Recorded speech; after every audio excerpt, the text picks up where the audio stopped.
The morning Ralph Talbot rode into Caldwell, Kansas, in the spring of 1882, he carried two things with him: a weathered silver pocket watch that had belonged to a man now buried in the red Oklahoma soil, and a promise so heavy it pressed against his ribs like a stone. He had not expected the promise to change his life. He had not expected her. The town of Caldwell sat at the edge of the Kisham Trail, a place that smelled of cattle dust, leather, and the particular kind of desperation that came when men had ridden too far from anything soft or good. Saloons lined the main street beside a general store, a small church with a crooked steeple, a livery stable, and a land office that had seen more broken dreams than any house of worship ever could. It was a border town in every sense of the word, sitting right on the line between Kansas and Indian Territory, between lawless and law-abiding, between the life a man planned and the life that found him instead.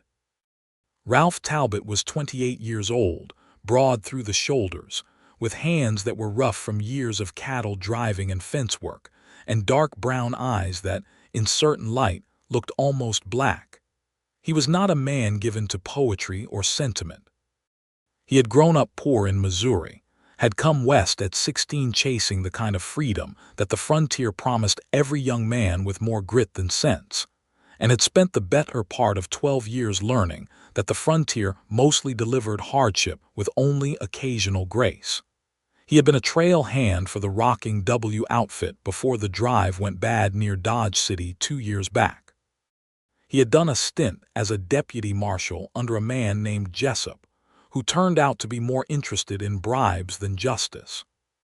He had worked as a ranch hand for a cattle baron outside Wichita, and it was there, at the Hurst place, a modest spread that punched above its weight through sheer stubbornness, that he had met old Elias Hurst. Elias Hurst was 71 when Ralph first shook his hand. He was a man built like a weathered fence post, thin, but unbending, with a white beard that reached his chest and eyes the sharp, clear blue of a winter sky. He had homesteaded that land in the 1860s, had fought drought and grasshoppers and the crushing loneliness of the plains, had buried his wife and his son within 5 years of each other, and had raised his granddaughter Mary with nothing but the land, his 2 hands, and a fierce, private love that he never quite knew how to speak aloud. Ralph had worked the Hurst ranch for a year and a half. He had repaired fences and helped birth calves and patched the roof when the spring storms tore through. He had eaten at Elias' table and listened to the old man's stories about the early days on the plains, and somewhere in the middle of all that ordinary work, a respect had grown between them that was rare between men of different generations, the kind built not on words but on shared early mornings and honest labor. Mary Hurst had been away at her schoolteacher aunt's home in Abilene for most of that time, studying. Ralph had known she existed the way a man knows about weather in the far distance. It was coming. It was real, but it had not yet arrived. Then Elias took sick. It came on fast, the way serious illness in an old man tends to do. 1 week he was walking the property, checking the fence line along the creek, and the next he was in his bed with a rattling cough and a fever that would not break. The doctor in Wichita came out and shook his head with the quiet gravity of a man who has learned to deliver news without being asked for hope. Mary came home from Abilene on the 3rd day of Elias' illness, and Ralph saw her for the first time on a Tuesday afternoon in late October 1881. She stepped down from the wagon with a traveling bag in one hand and her other hand pressed to her mouth, her eyes already red from crying she had done before she even arrived. She was 22 years old, with dark auburn hair pinned up but loosening in the Kansas wind, wearing a plain blue traveling dress that was dusty from the road. She was not wearing anything that could be called fashionable by the standards of the eastern cities, but she had the kind of face that made fashion seem beside the point wide, honest eyes the color of warm amber, a firm set to her mouth that spoke of the Hurst stubbornness she had clearly inherited, and something in her whole bearing that was at once gentle and quietly strong, like the plains themselves. Ralph had been at the porch when she arrived. He took her bag without being asked, because it was the obvious thing to do, and she looked at him with those amber eyes and said simply, "You must be Ralph Talbot. My grandfather speaks well of you." He had said something plain back, something like, "He is a good man, Miss Hurst. I am glad you are here." And that had been the entirety of their first conversation. But he had watched her, in the days that followed, tend to Elias with a thoroughness and a tenderness that did not crumble even when things grew hard. She read to him from the Bible and from an old collection of poetry her grandmother had kept on the shelf. She made broth and changed his cold cloths and sat with him through the nights without complaint. She did not pretend he was getting better when he was not. She was 22 and watching the last of her family die, and she held herself together with everything she had. Ralph stayed on. There was no formal reason. The autumn work was largely done, and another hand could have been hired for the winter tasks, but he stayed because leaving felt wrong, and because Elias, in a lucid moment one evening, had looked at him with those clear blue eyes and asked him to. "I need to know she will be all right," Elias had said, his voice thin but his gaze direct. "After I am gone. She has nobody. The land is hers, and it is good land, but she is a woman alone on the frontier, and that is a hard thing. I need to know somebody is watching over her." Ralph had sat beside the old man's bed in the lamplight, holding his hat in his hands, and he had said, "I will look after her, Mr. Hurst. You have my word." Elias had nodded, satisfied, the way a man nods when a contract has been properly sealed, and he had closed his eyes and slept. He died 9 days later, on a morning when the first true snow of the season was falling soft and quiet over the Kansas grass. Mary had wept privately, and then come out of her grief with the same determination that seemed to run in the Hurst bloodline like a river underground. She buried her grandfather beside her grandmother and her father in the small plot at the edge of the property, marked with simple wooden crosses.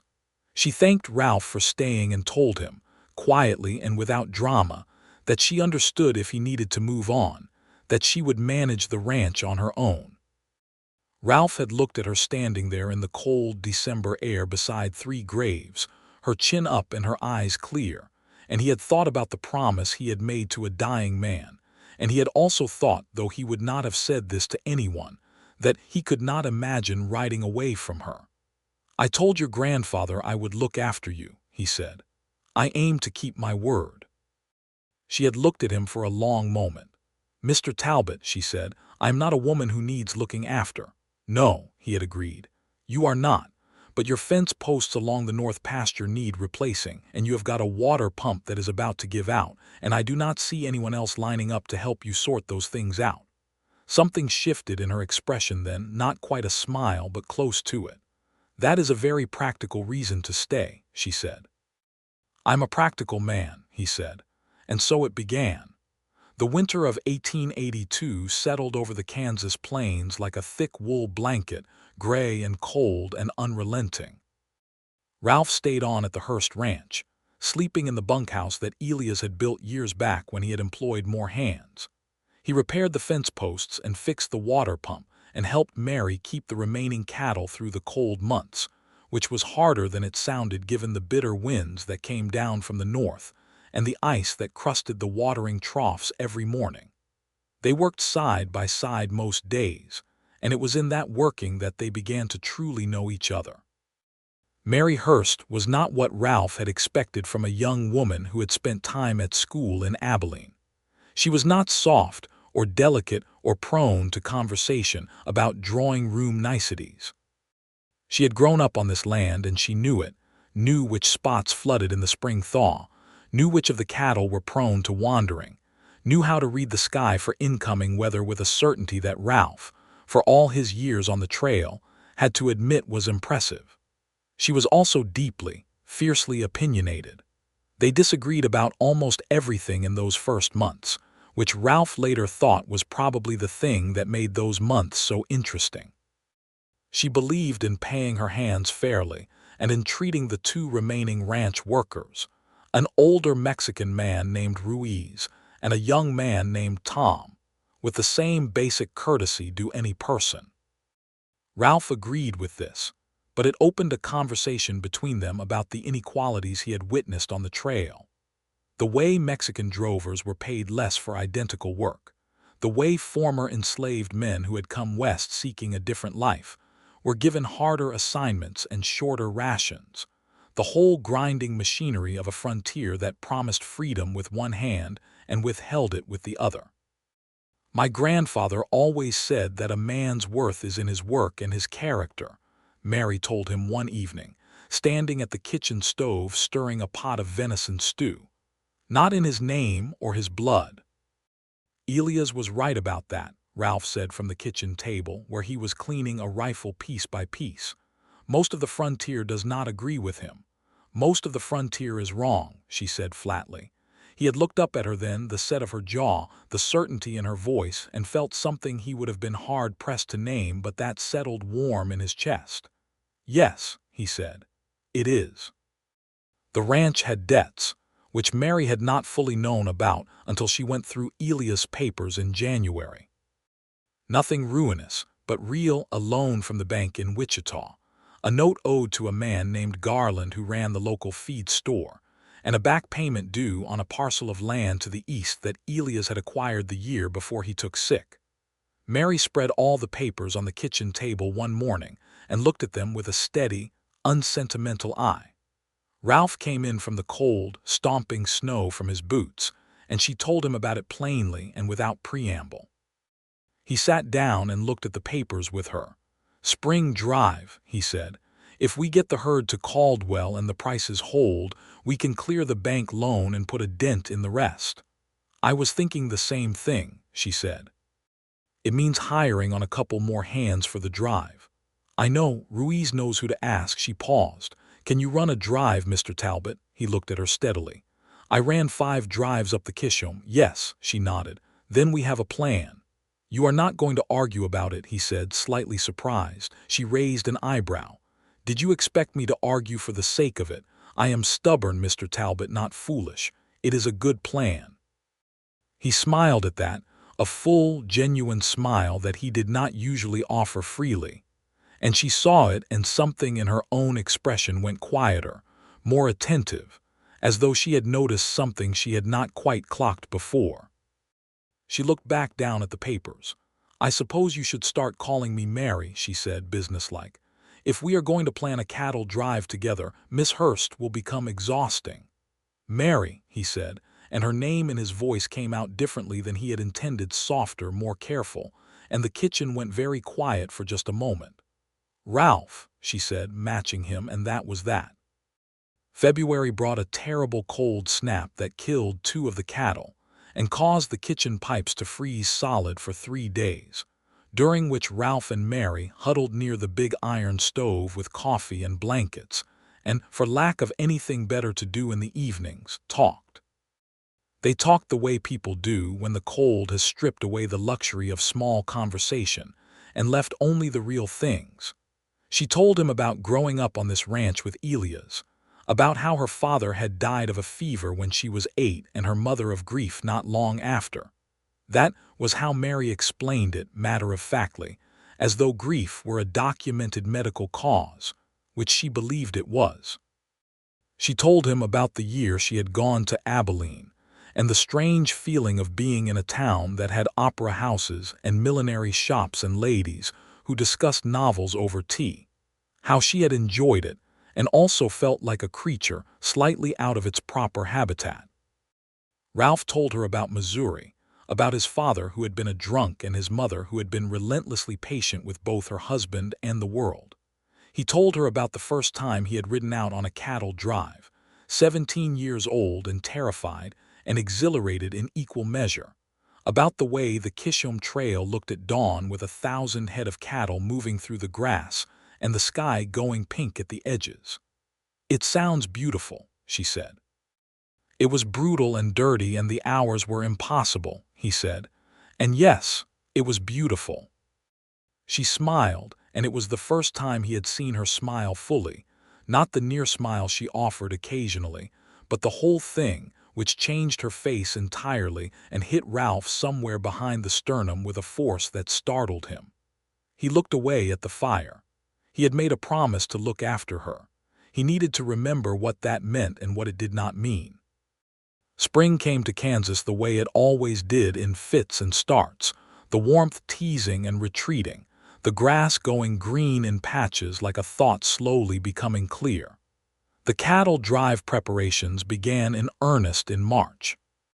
Ruiz brought in 2 additional hands, a young black man named Samuel, who was 20 years old and had come west from Georgia looking for honest work, and a wiry older man named Connolly who had driven cattle since before the war and knew every water source and hazard along the trail north to Caldwell. Mary threw herself into the logistics with the same practical intensity she brought to everything. She negotiated with the Garland feed store for credit on supplies, drove herself in the wagon to Wichita to speak with the bank about extending the loan deadline, and returned having gotten a 30-day extension that she reported with quiet satisfaction over supper that evening. They did not expect a woman to walk in and negotiate for herself, she said. Did that make it harder? Ralph asked. Initially, she said, and then I think it made them underestimate what I was willing to do, which worked in my favor. Ralph studied her across the table. She had a smear of road dust on her cheek that she had not noticed, and her hair had come half down from its pins from the journey, and she was talking about bank negotiations with the calm competence of a general after a successful campaign, and he realized with a jolt of clarity that was almost alarming, entirely captivated by her. He kept his face still and reached for his coffee cup. "Good work," he said. She glanced up, and for a moment their eyes met and held a beat longer than necessary. Then she looked back at her supper and said something ordinary about the starting date for the drive, and the moment passed. The cattle drive north to Caldwell took 3 weeks. Ralph ran it the way he had always run drives, efficient and careful, with no room for carelessness but no cruelty to man or animal either. Mary rode with them, which raised Connolly's eyebrows considerably, and which she ignored with supreme confidence. She was a capable rider, and she knew it, and after the first 2 days, even Connolly stopped looking skeptical. The drive itself was a parade of long days and short nights, the smell of cattle and coffee smoke and trail dust, the particular companionship of people who are tired and moving toward a common purpose. Ralph rode point most days, and Mary rode flank, and in the evenings they sat around the camp fire with the others and ate whatever Ruiz, who also handled cooking, had prepared from their supplies. One evening, camped along the Chicaskia River with the cattle settled and the sky overhead exploding with stars, Mary sat beside the fire with her coffee cup and looked up at the night sky with an expression Ralph had not seen on her before, something unguarded and wondering, like a door left open. He sat down near her, not too close, and followed her gaze upward. "It is enormous," she said quietly, meaning the sky. "It is," he agreed. "I used to think Elias was a solitary man by nature," she said after a moment. "But out here, on land like this, under a sky like that, I think he just understood something about scale, about how small we are and how that is not a terrible thing." "It is freeing." Ralph considered this. "He was a wise man," he said. "He loved you, you know," she said, glancing at him sideways. "Not the way he loved family, but the way a man loves a person he has come to trust and respect. He told me before he died, he said he was glad you were here." Ralph was quiet for a moment. The fire crackled. Somewhere in the dark one of the cattle lowed softly. "I was glad to be here," he said, and meant it in more ways than he examined. They arrived in Caldwell on a Thursday in late April, trail-worn and dusty, with 68 head of cattle that Ralph negotiated to a buyer named Whitmore at a price that made Mary Hurst close her eyes briefly when he told her, as though she needed a moment to absorb the relief. It was enough to clear the bank loan, settle Garland's note, and pay the land obligation, with a modest sum left over. Caldwell was a raucous place. The cattle trade had transformed it from a small border town into a churning hub of commerce and roughness drovers newly paid and looking for ways to spend it. saloons running day and night, the streets full of horses and wagons, and the particular loud energy of a place where fortunes could change overnight. There was a law presence, but it was thin, and the law had a way of looking the other direction when the cattle money was flowing freely. Ralph got rooms at the Southwestern Hotel for Mary and himself, separate rooms, one on each side of the hallway, which he specified to the clerk with deliberate clarity, and settled the hands into the cheaper accommodation at the end of the main street. He then accompanied Mary to the bank, where she deposited her funds with a composure that impressed the banker, a stout man named Aldridge who kept glancing at Ralph as though expecting him to do the talking. Mary did all the talking. Ralph stood slightly behind her and said nothing, and when Aldridge finally looked at him directly, Ralph simply nodded in the direction of Mary, and Aldridge redirected his attention where it belonged. Afterward, standing on the boardwalk outside the bank in the warm April afternoon with the noise of Caldwell all around them, Mary said, "Thank you for that." "For what?" he said honestly. She glanced at him. "For not speaking for me." He shrugged. "You did not need me to." She looked at him for a moment with those amber eyes and said quietly, "No, but not every man would have seen it that way." Something moved between them in that moment. Standing there in the noise and dust of Caldwell, Kansas, in 1882, something that had been building all winter and all through the drive, patient as underground water finding its way. Ralph felt it and held it at arm's length with both hands, because he was a man who took promises seriously and who was not entirely sure, even now, which direction this was supposed to go. They had supper that evening at the hotel dining room, and Caldwell's roughness stayed outside the door long enough for it to feel, briefly, like something civilized. Mary had changed out of her trail clothes into a dress. She had packed a simple thing in deep green that brought out the warm color of her hair, and Ralph had shaved properly for the first time in 3 weeks and found a clean shirt in the bottom of his saddlebag. They talked over supper about the ranch, about what the money would allow them to do in the coming season, about expanding the herd modestly, and whether the eastern parcel was worth fencing in for hay production. It was the conversation of two people running a business together, and it was also, underneath that, something else entirely, and they both knew it and neither of them said so. After supper, Ralph walked her to the door of her room, and they stood in the narrow hotel corridor with the lamplight yellow and unsteady above them. "Thank you," she said, "for all of it. The winter, the drive, you kept your word to him." "I intend to keep it," he said. She looked at him carefully. "Ralph," she said, "why do you stay?" He had not expected the directness of it, though he should have, because she was direct in everything. He was quiet for a moment, working out whether to answer honestly or safely. He chose honestly. "Because I do not want to be anywhere else," he said. The corridor was very still. From downstairs came the muted noise of the hotel bar. Mary held his gaze without flinching, which was something she was very good at, and he saw the understanding move through her expression like light through water. "That is a different reason than keeping a promise," she said softly. "Yes," he said, "it is." A beat of silence. "Good night, Ralph," she said at last, and went through her door, and he stood there in the corridor for a moment looking at the closed door before he went to his own room and sat on the edge of his bed and looked at his boots for a long time. The return journey to the ranch was a quieter affair, just the two of them and Ruiz, the other hands having collected their pay and dispersed to wherever trail hands go between drives.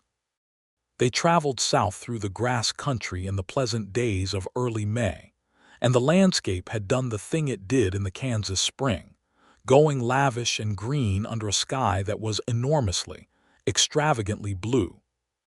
Mary rode beside him rather than behind him on the return, which was different from the drive, and they talked more easily now, the way people do when something has been said that has cleared the air a little, even if not everything has been settled. She talked about what she wanted for the ranch long term. He talked about a place he had once ridden through in the hill country of Texas, where the land had been so beautiful it made him ache with something he could not name. She said she would like to see it someday. He said carefully, "Maybe you will." She looked at him sideways and said nothing, but she was almost smiling. They arrived back at the ranch on a warm Thursday afternoon in early May, and the land looked different to Ralph now. Not just a place he was passing through and working for a season, but something that had begun to feel like his. He recognized that this feeling was contingent on a great many things, not least Mary Hurst's own inclinations, and he held it lightly for now. Tom, who had stayed on to look after the ranch during the drive, reported that all had been well, that the spring grass was good, that 2 new calves had arrived without difficulty. Mary thanked him and walked the property in the late afternoon light, checking everything with her own eyes, and Ralph stood on the porch and watched her cross the grass with that particular stride of hers, purposeful and unhurried at the same time.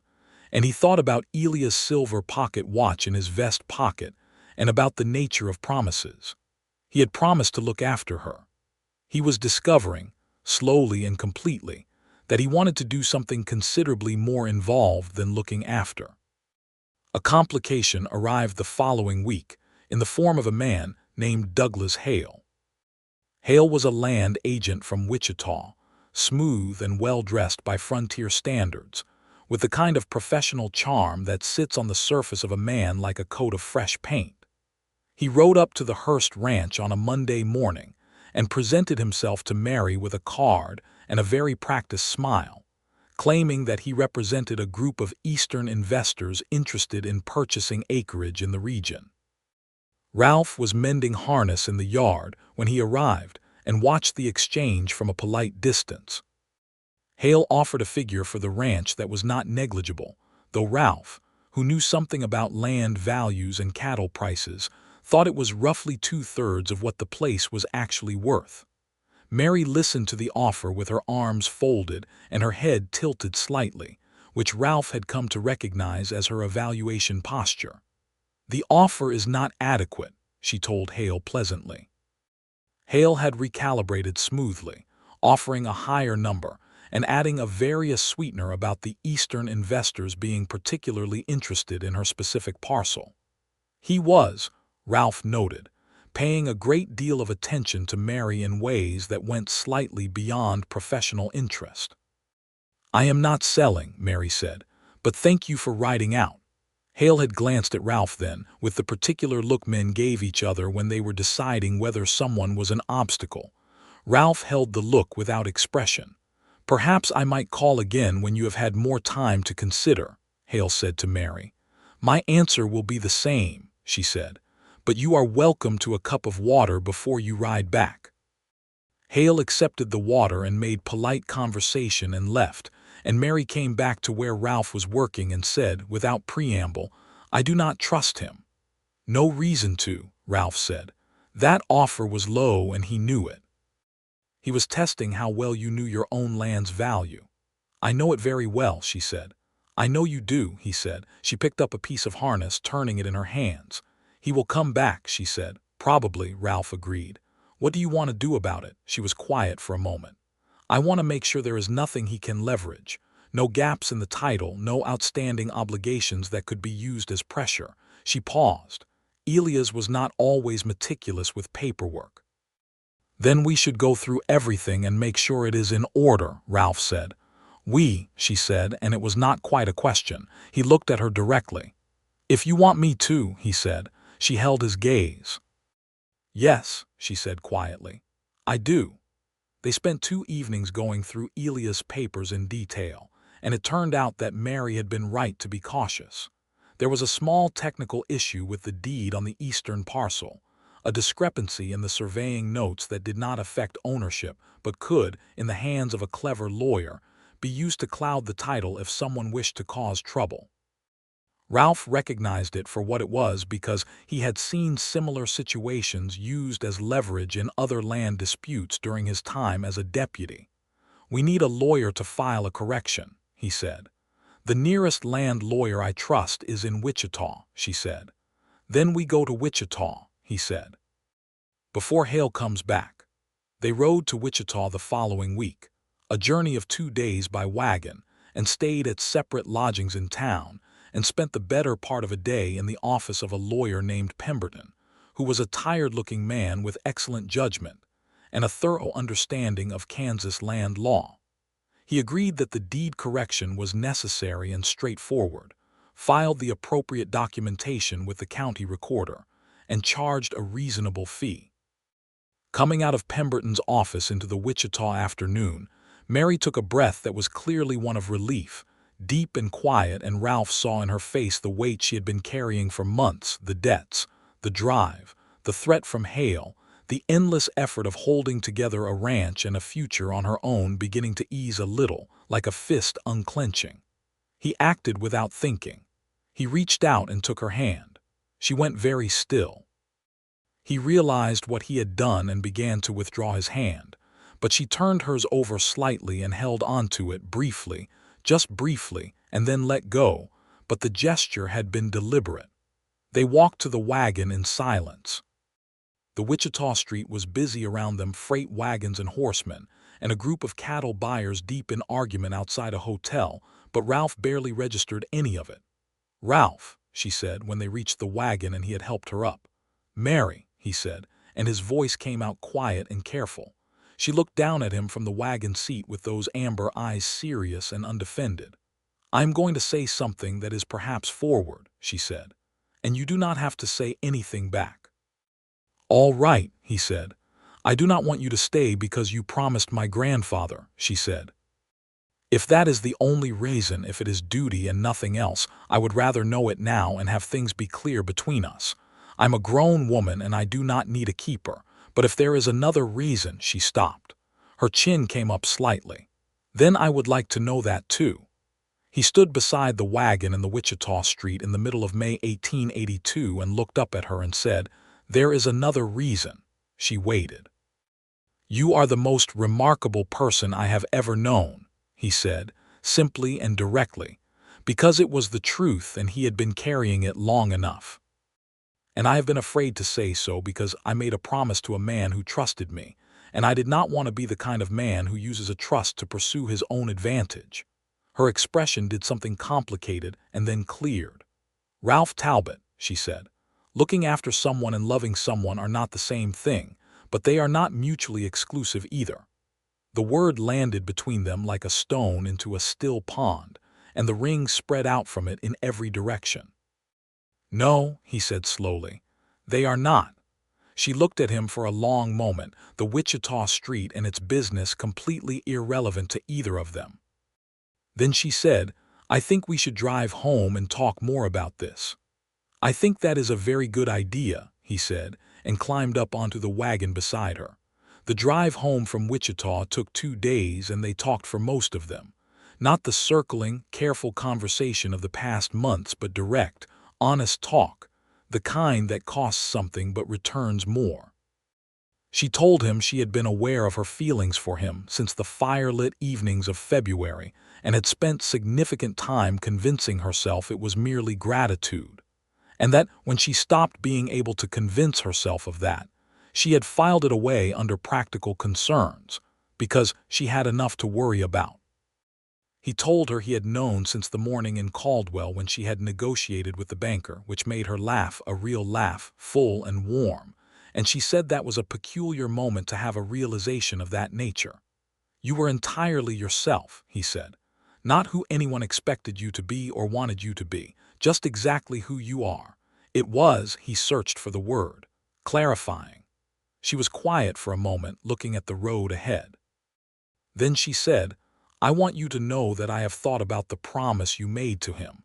It matters to me that you kept it, not because I needed you to, but because it tells me what kind of man you are, a man who keeps promises."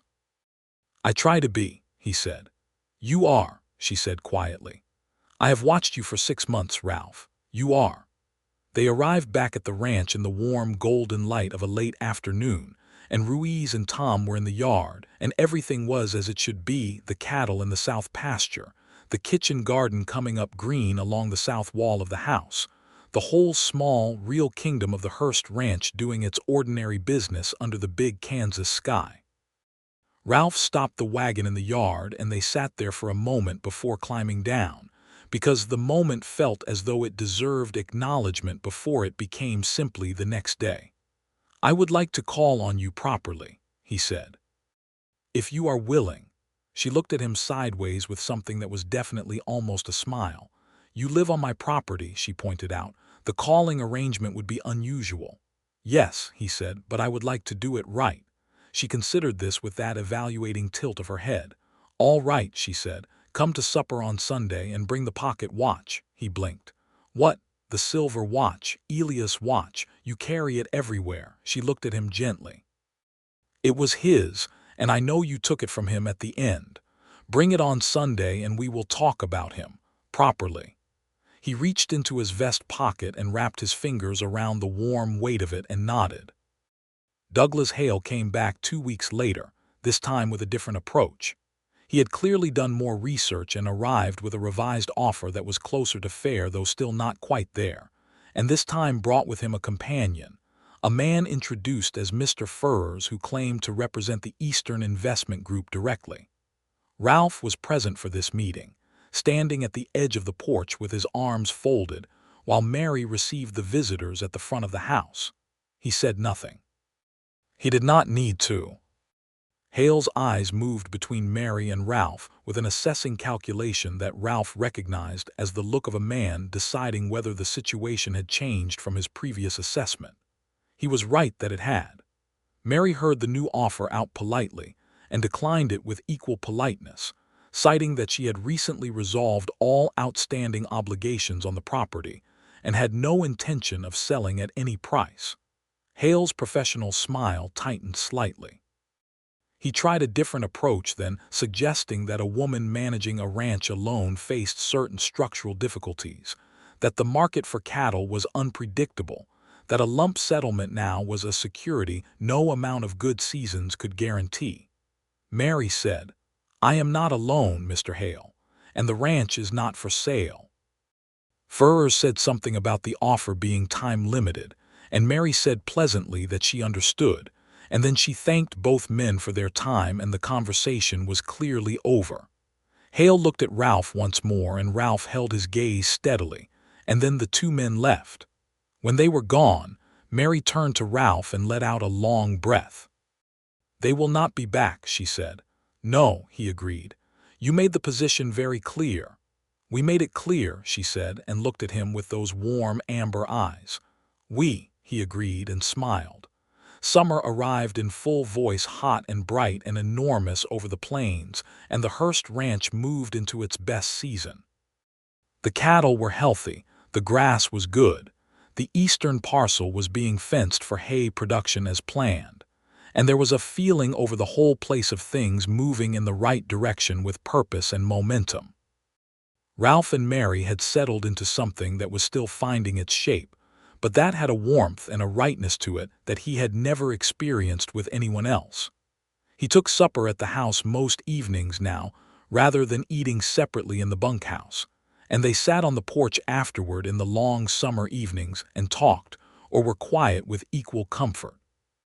On Sundays he came formally, with his hat in his hands and his good shirt on, and she met him at the door, and they had developed a private joke about the formality of it that they both enjoyed. He had brought Elias' watch on that first Sunday, as she had asked. She had held it in both hands for a long time, turning it over, reading the worn engraving on the back that said, in letters that had nearly smoothed away, "E.H. ever westward." Then she had handed it back to him. "He would want you to have it," she said quietly. "I should give it back to you," he said. "It was his." "Keep it," she said. "He trusted you. He gave you me to look after, which I know sounds strange, and I would normally object to the phrasing on principle, but you understand what I mean. He chose you. The watch is right where it should be." He had put it back in his pocket and felt the truth of that settle into him like good foundations settling into solid ground. One evening in mid-July, they were sitting on the porch watching the sun go down over the grass in a blaze of orange and violet, and Mary said quietly, "Ralph, what do you see when you look ahead? For yourself, I mean, not for the ranch." He was quiet for a moment because it was an honest question and deserved an honest answer. He had spent 12 years looking no further ahead than the next season, the next drive, the next job. It had been the only way to live the life he had lived. "I see this," he said finally, gesturing at the porch, the grass, the sky. "I see this place, I see—" He stopped. She waited. "I see you," he said. "That is what I see ahead." She turned to look at him in the fading light. She had a smear of dust on her forearm from the garden, and her hair was down, the way she wore it in the evenings when she had given up on pins, and she was so completely, entirely herself that looking at her was like looking at something that made the world make sense. "That is a very good answer," she said softly. "Mary," he said. "Yes," she said. "I would like to ask you something." She turned toward him fully on the porch step.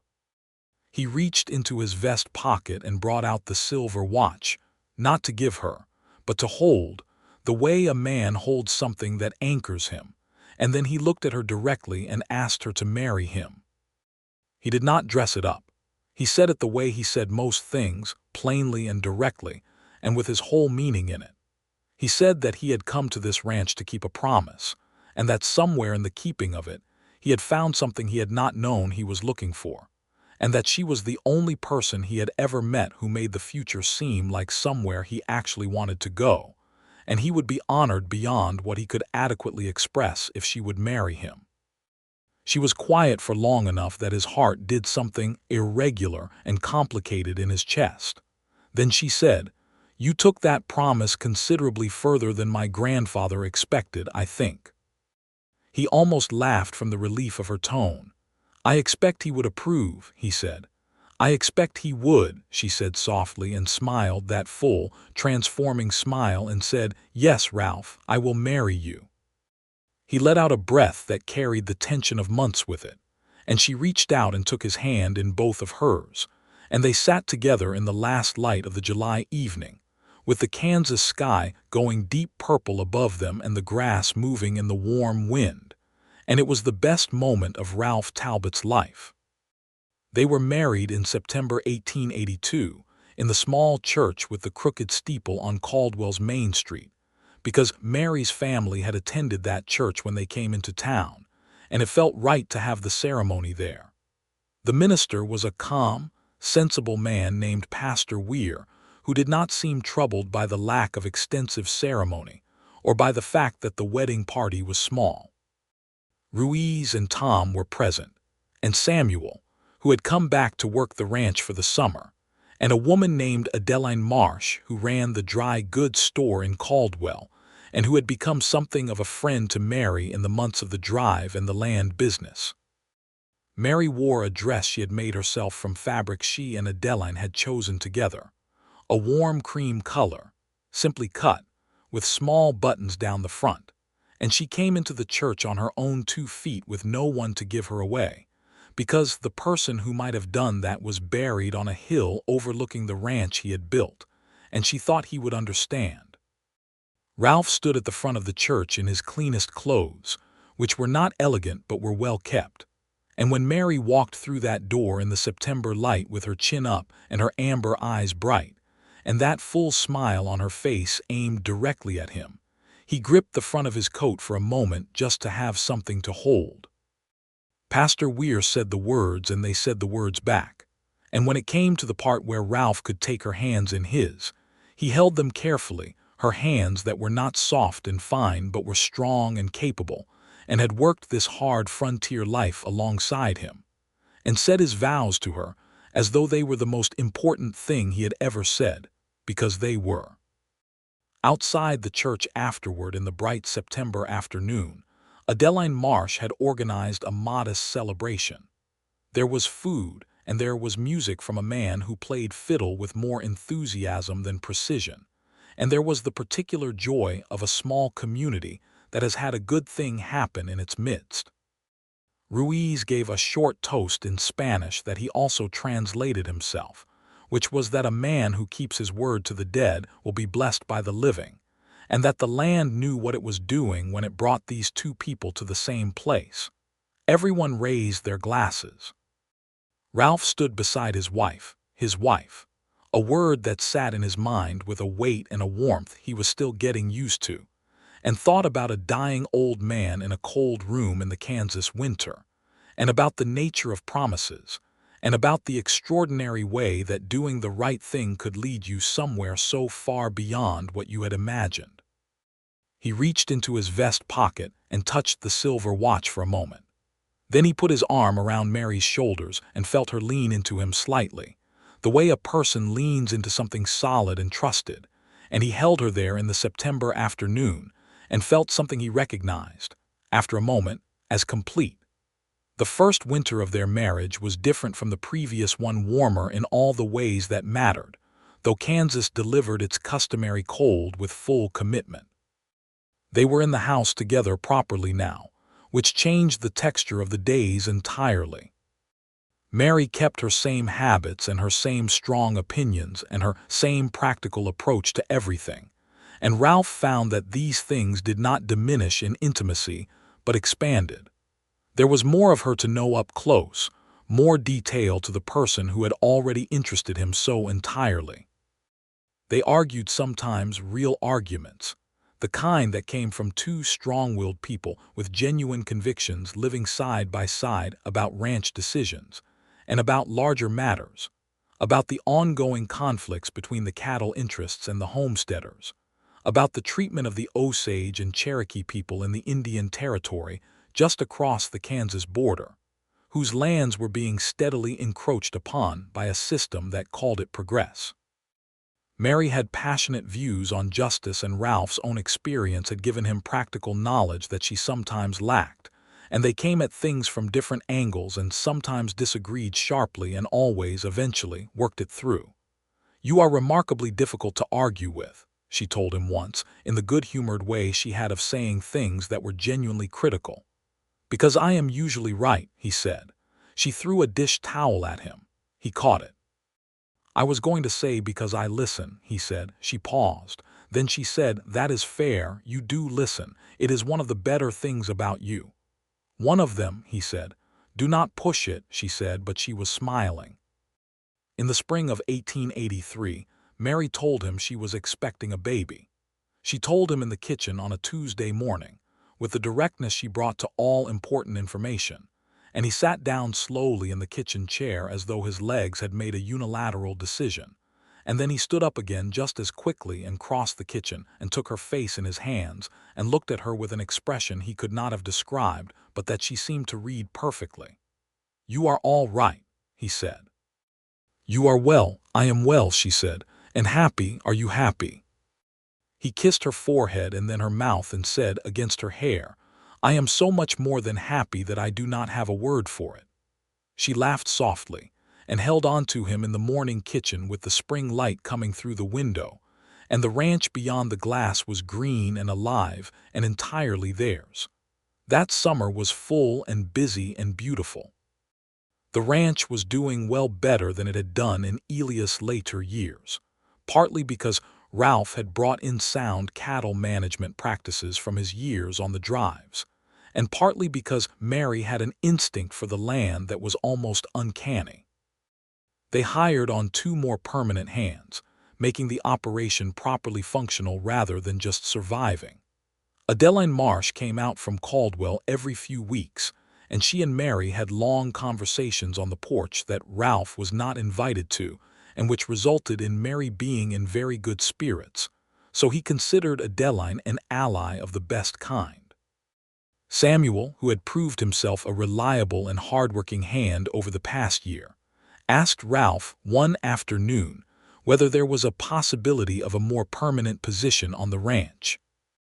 Ralph said he would talk to Mary, and talked to Mary that evening, and Mary said yes without hesitation and went a step further, suggesting they build a proper quarters for Samuel near the bunkhouse better than the cramped space he currently occupied, because decent living quarters were part of decent treatment, and she had no intention of doing things halfway.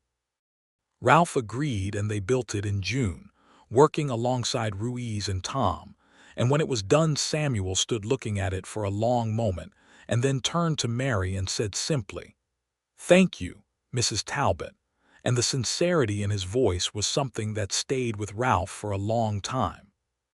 Their son was born in November 1883, on a cold but clear morning when the frost had made the grass outside the window sparkle like scattered glass. The birth was managed by a capable midwife who came from Caldwell and who kept everything steady and calm. Ralph spent most of the labor on the porch, which was where Mary had firmly sent him, and he sat in the cold air, gripping the porch railing and listening to the sounds from inside with a focused attention that he usually reserved for situations involving significant physical danger. The midwife came to the door eventually and told him he could come in, and he went in and found Mary sitting up in bed looking tired and extraordinary and entirely herself, and in her arms was their son, red-faced and emphatic, and Ralph thought, already opinionated, which was entirely appropriate. "He has your eyes," Mary said. Ralph looked at the dark, new eyes of this new person and felt the ground beneath his whole life shift and settle deeper, like foundations finding bedrock. "What do you want to name him?" he asked. She had thought about this already. "Elias," she said, "if you agree." He did not trust his voice for a moment. He sat on the edge of the bed and reached out one finger to his son's hand, which curled around it with a grip that was surprising for something so recently arrived in the world, and said, when he had his voice again, "Yes, Elias Ralph Talbot." She looked up at him with those amber eyes full and warm. "Elias Ralph," she agreed. He reached into his vest pocket with his free hand and held the silver watch loosely in his palm, looking at it, thinking about the man who had made this whole chain of events possible, who had hired a drifting ranch hand and trusted him, and in a moment of dying clarity, laid a promise on him that had become the pivot point of his entire life. He thought Elias Hurst had known exactly what he was doing. The years that followed were good years, not easy in the way of simple things, because the frontier was never simple, but good in the way of things with depth and substance. The ranch grew steadily. They expanded the herd, brought in a small breeding operation, made improvements to the house over time in the way of people who intend to stay, a proper addition off the back, a stone foundation on the original structure to replace the aging wood, a kitchen garden that Mary expanded until it was large enough to supply not just their household, but to sell a portion of produce to a general store in Caldwell. The land itself, the eastern parcel that might have been a vulnerability, became instead one of the most productive parts of the ranch once the hay production was fully established. It turned out that the particular combination of soil and water access on that parcel made it ideal for grass hay, which was consistently in demand for the horses and livestock of Caldwell and the surrounding area. Caldwell itself changed over those years. The wildest era of the cattle trade began to settle into something more structured as the 1880s progressed, the frontier gradually acquiring more law, more commerce, more permanence. New families arrived, new buildings went up, the church got a proper steeple to replace the crooked one. Ralph watched the changes without regret. He had been a young man of the wildest era and had seen enough of its underside to appreciate the settling. He became known in the community around Caldwell and Wichita as a reliable man, someone whose word was good, whose work was thorough, whose judgment in cattle matters was sound. He was occasionally asked to help mediate disputes between ranchers, which he did straightforwardly and without politics. He had no ambitions of grandeur, no desire to build an empire or make his name in newspapers. He wanted the ranch and Mary, and the life they were building, and that was the entirety of what he wanted.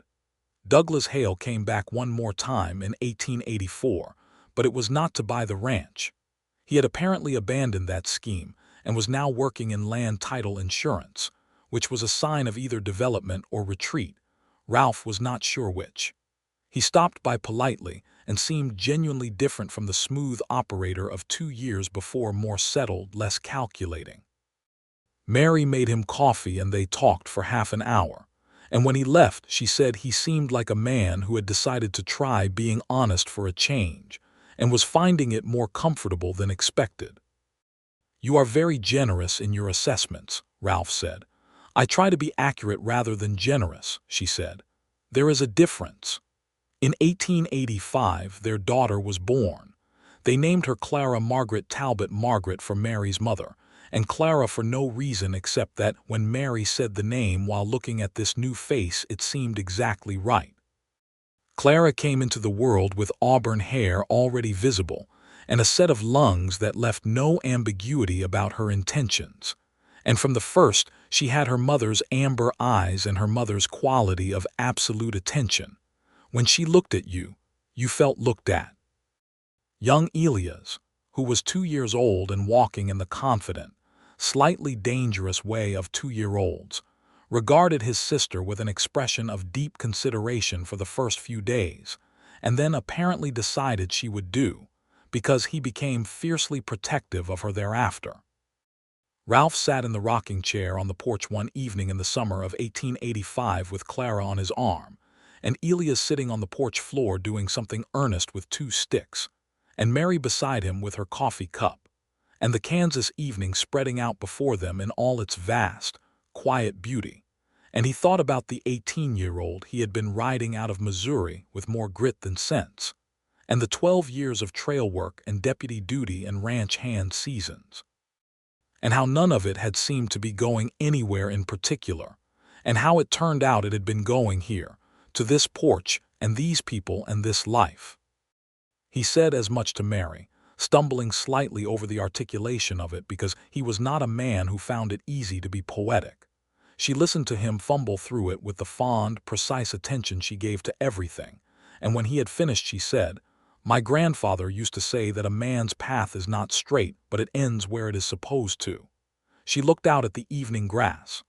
"I used to think that was too convenient an explanation. Now I think it might just be true." "He was a wise man," Ralph said.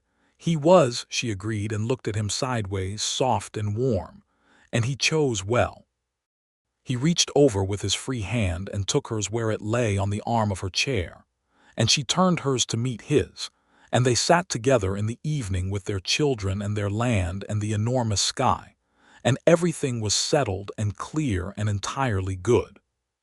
The winter of 1886 brought the Great Plains blizzard that devastated cattle herds across the region, a catastrophic freeze that killed livestock by the thousands across Kansas and beyond, and ruined operations that had been building for years. The Hurst Talbot Ranch took losses. They lost 14 head of cattle and 2 horses in the worst of it, but Ralph had taken precautions in the fall based on the behavior of the cattle and the feel of the season, moving the herd closer to shelter and laying in more hay than they strictly expected to need. When the storm hit, the losses were bad but survivable. Other ranchers in the area were not so fortunate. A man named Birch, who had a spread 10 miles to the north, lost most of his herd and came to the Talbots in the difficult spring that followed, not for charity, but to ask if there was work. He was a decent man who had simply been hit hard by forces no one could have fully anticipated. Mary looked at Ralph, and Ralph looked at the land assessment he had been working on for the spring planting, and he said, "We can use another hand for the summer," she said to Birch. "You can stay through the fall, and we will see where we all are after that." Birch stayed through the fall and the following year and the year after that, becoming a permanent fixture of the ranch crew, and his wife Alina came out to join him and became one of Mary's close companions. And by the time the decade turned, the small community that had assembled itself around the Hurst Talbot Ranch was something that functioned like an extended family without technically being one. Ralph expanded the hay operation in the late 1880s, and by 1889 they were supplying feed to half a dozen operations in the region, which had become a significant and reliable income stream that complemented the cattle work and created a stability that the ranch had never quite had in Elias' time. The bank loan was a distant memory. The deed on the eastern parcel was clean and uncontested. The land was theirs, fully and clearly. Young Elias grew into a boy who had Ralph's steadiness and Mary's incisive intelligence, and who seemed from an early age to be genuinely interested in the cattle management side of the ranch. He could identify individual animals from a distance by the time he was 6, and had opinions about grazing rotation by the time he was 8, which Ralph thought showed either promise or a great deal of time spent listening to adult conversations. Clara was her own force of nature, entirely quick and curious, and possessed of her mother's absolute confidence. She had decided early that she wanted to learn everything. She pestered everyone on the ranch for information about their work and skills, and was genuinely absorptive about all of it, which Ralph found enormously entertaining. In the summer of 1889, they took a week and drove to Abilene, where Mary's Aunt Harriet still lived and had continued teaching school. It was the first time Mary had been back since her return from there to her dying grandfather, and she went with a different feeling than either of those previous visits. Not a student and not a grieving granddaughter, but herself, full and intact, with her husband and her children. Harriet was a small, sharp-eyed woman in her late 60s who met Ralph with the evaluating look of a person who has been waiting to form an opinion and intends to be thorough about it. She watched him with the children and listened to him talk with Mary, and spent the better part of 2 days arriving at her verdict. On the third evening, she found Ralph on the porch while Mary was putting the children to bed inside, and she said, without preamble, "My brother Elias wrote to me before he died. He said he was leaving Mary in the care of a man named Talbot and that he trusted him. I was not sure what to think of that at the time." "I imagine you had doubts," Ralph said. "Substantial ones," she said. "A dying man making arrangements for his granddaughter with a ranch hand he had known for a year is not the most reassuring situation." "No," he agreed, "it is not." She studied him. "You are not what I expected," she said. "What did you expect?" "Someone who stayed for convenience or opportunity," she said flatly. "Someone who saw a young woman with property and took the practical route." Ralph was quiet for a moment, holding his coffee cup. "I understand why you would think that," he said, "and I have no way to prove otherwise except by what I have done, which you have had a few days to observe." She was quiet, which he took as agreement that his answer was acceptable. "She is happy," Harriet said finally, with the weight of a woman who has watched someone closely and determined something definitive. "Not merely content, happy. There is a difference at her age and at this stage of a life." "Yes," he said. "That is your doing to a significant extent," she said. Not warmly exactly, but with the acknowledgement of someone who gives credit where it is due regardless of personal sentiment. "It is mutual," he said. Something in Harriet's sharp expression shifted slightly toward approval. "She always had the Hurst spine," she said. "It needed a man who would not try to straighten it." "I would not dare," he said, and she almost smiled. They returned to the ranch in the good August weather, the children drowsy in the back of the wagon, Mary beside him on the seat with her hand loosely on his arm the way she rode beside him now, comfortable and present. The Kansas grass spread out on both sides of the road in the evening light, and the sky overhead was the deep, warm blue of late summer going toward gold at the horizon. "Harriet approves of you," Mary said, as though they had been mid-conversation. She told me you were not entirely without merit, which from Harriet is essentially a formal declaration of approval." She paused. "I was always going to marry you regardless of her opinion, so it does not change anything practical, but I am glad she sees it." He glanced at her sideways. "Always going to marry me?" "Once I had decided," she said, with the precise qualification she brought to everything. "Which I had, sometime around February." "Of which year?" She looked at him with warm exasperation. "The first one, obviously." "February of 1882, sitting by that stove arguing about the equitable treatment of ranch hands, I thought, there is a man worth keeping." He felt something expand in his chest, enormous and warm. "You took a while to mention it," he said. "I was being sensible," she said. "You were being slow." He laughed fully and freely, the way he had learned to laugh with her, and she laughed too, and Elias stirred in the back of the wagon at the sound and said drowsily, "What is funny?" And Mary said, "Your father." And young Elias accepted this and went back to sleep, and Ralph kept laughing quietly to himself all the way home. The 1890s brought change to the plains in waves. The great homesteading rush continued, more families coming to break more ground, the cattle range being fenced and divided in ways that changed the nature of the open range that Ralph had known in his trail-driving years. The Kishom Trail itself was becoming a thing of the past, closed off by fenced homesteads and the northward push of the railroad, which could now carry cattle to market without the long walk north that had been the center of Ralph's young working life. He felt no nostalgia about this that was not mixed with honest acknowledgement that the trail era had been brutal for many of the people and animals involved. The romanticism was real, but so were the realities. The drives had been punishing, the towns at the end of them dangerous, and the men who made them possible were mostly poorly paid and poorly remembered. What the frontier had been in its wildest era was not something to mourn entirely. What mattered was what was built after. The Talbot Ranch, as people in the area had come to call it, though Mary kept the name Hurst Talbot on the official paperwork, and Ralph had never argued with that, was by 1892 one of the more successful operations in their part of Sumner County. Not the largest, but solid and well-run and reliable, with a reputation for fair dealing that was its own form of currency. Elias Jr., who was 9 by then, spent every spare moment with the cattle and with Ralph, absorbing the work with the intensity of someone who has found their calling early.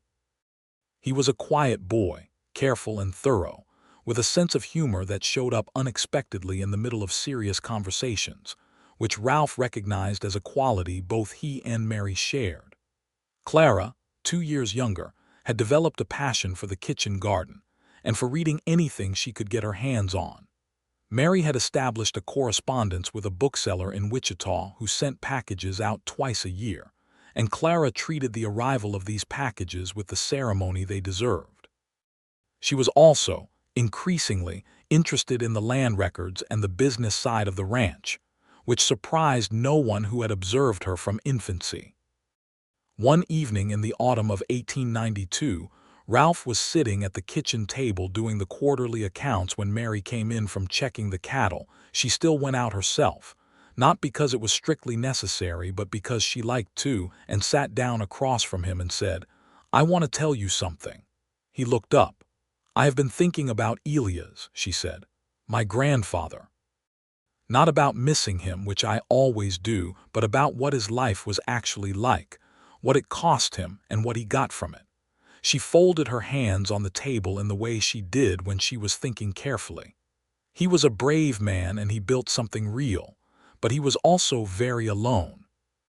For most of his life after grandmother died, he had the land and he had me and he had his work and his dignity, and those are not nothing, but he did not have. She paused.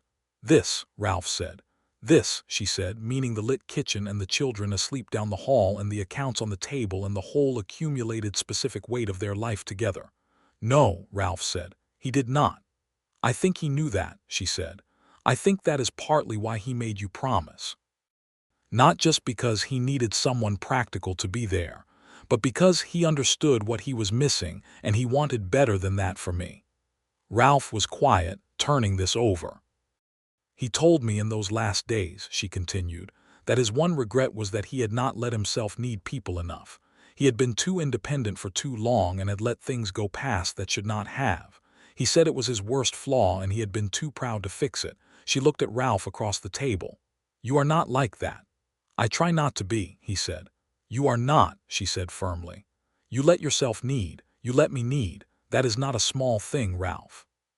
He got up from the table and went around to her and crouched down beside her chair so they were level, and took both her hands in his and said, very simply, "I love you.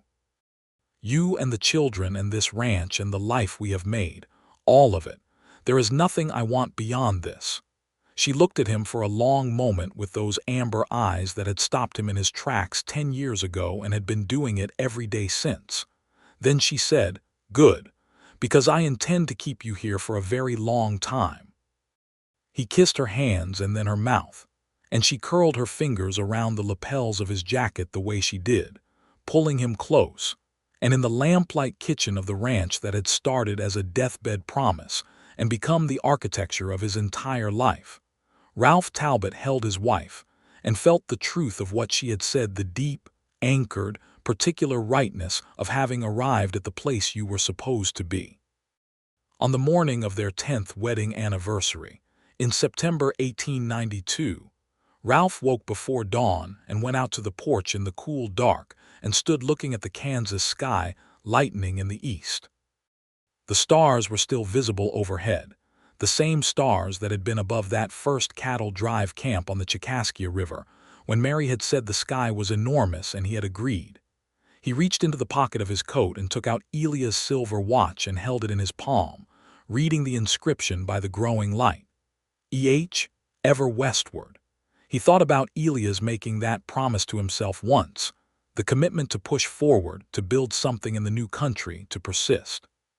He thought about his own promise to Elias, made in a sick room by lamplight with snow falling outside, and about what a promise could become when you kept it fully and without reservation. He heard the door behind him and turned, and Mary was there in her dressing gown with her hair loose, holding 2 cups of coffee, because she had heard him rise and knew him well enough to know where he would be. She came and stood beside him and handed him the coffee and looked east with him at the lightening sky. 10 years, she said. 10 years, he agreed. Are you pleased? She asked, which was very her, not asking if he was happy, which she knew, but asking whether his deliberate, evaluating self was satisfied with the accounting. He thought about the question seriously, as she intended.